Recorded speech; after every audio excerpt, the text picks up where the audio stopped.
திருச்சியில் துப்பாக்கி முனையில் நகைக்கடை உரிமையாளரிடம் 1 கிலோ தங்க கட்டிகள் கொள்ளையடிக்கப்பட்ட சம்பவத்தில் 4 பேர் கைது செய்யப்பட்டிருக்கிறார்கள். முக்கிய செய்தியாக பார்த்து வருகிறோம். மேலும் தகவலை செய்தியாளர் தினேஷ் வழங்கிட கேட்கலாம்.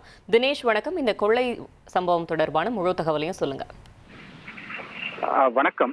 திருச்சி பெரிய செட்டி தெரு பகுதியில் கடந்த 25ஆம் தேதி அன்று உதய் பவார் என்பவருடைய நகைக்கடை ஒன்று உள்ளது. அந்த நகைக்கடையில பாத்தீங்கன்னா நகைகளை டெஸ்டிங் செய்து அது புதிய நகைக்காக மாற்றுவதும் மேலும் அந்த நகைக்கான விலை விற்பதும் போன்ற கடை செயல்பட்டு வந்தது.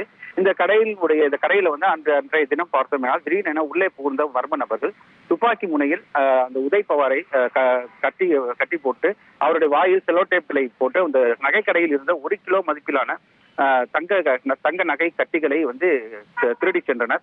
இந்த சம்பவம் அப்பகுதியில் பெரும் பரபரப்பை ஏற்படுத்திய நிலையில உதய்குமார் புகார் அளித்த நிலையில கோட்டை காவல் நிலைய போலீசார் மற்றும் மாநகர காவல் ஆணையர் தனிப்படை அமைத்து முழுவதுமாக தேடப்பட்ட நிலையில மராட்டிய மாநிலத்தைச் சேர்ந்த கடை ஊழியரான நிதின், கார் டிரைவர் ஜாதவ், பிரியஸ் கணபதி மற்றும் பிரவீன் ஆகிய 4 பேரை போலீசார் கைது செய்துள்ளனர்.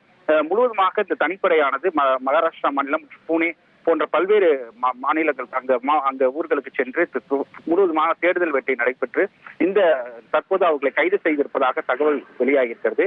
மேலும் கொள்ளையடிக்கப்பட்ட அந்த 1 கிலோ தங்கமும் பறிமுதல் செய்யப்பட்டிருப்பதாகவும் தகவல் வெளியாகிறது. விரைவில் அவர்கள் இங்க திருச்சிக்கு அழைத்து வரப்பட்டு நீதிமன்றத்தில் ஆஜர்படுத்தி சிறையில் அடைக்க உள்ளனர். கிட்டத்தட்ட ஒரு 25ஆம் தேதி நடைபெற்ற சம்பவமானது தற்போது இன்றைய தினம் விரைவாக காவல்துறையினர் இந்த குற்றவாளிகளை பிடித்துள்ளனர். இந்த சம்பவம் அப்பகுதியில் பெரும் பரபரப்பை ஏற்படுத்திய நிலையில இந்த கொள்ளையடித்த கொள்ளையர்களை முழுவதுமாக காவல்துறையினர் கைது செய்து அந்த நகையை பறிமுதல் செய்துள்ளனர்.